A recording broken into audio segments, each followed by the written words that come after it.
Welcome to our channel. Today we how to transfer title documents to your self-directed IRA with Alto, beginner guide step by step clearly. Start by logging into your Alto account. Navigate to the dashboard where you can find your investments. Locate the section for self-directed IRAs. Select the option for transferring title documents. Download the title transfer form provided by Alto. Fill out the form with accurate information about the asset being transferred. Ensure all necessary details regarding the asset and your IRA are included. Once completed, save the form to your device. Prepare any additional documentation required for the transfer. This may include proof of ownership or previous title documents.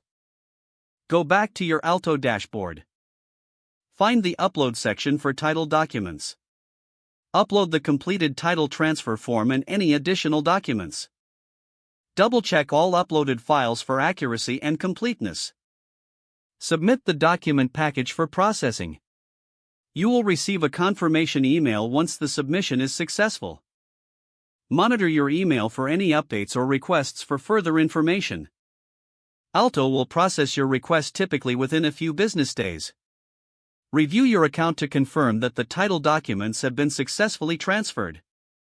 Once confirmed, you can start managing your asset within your self-directed IRA.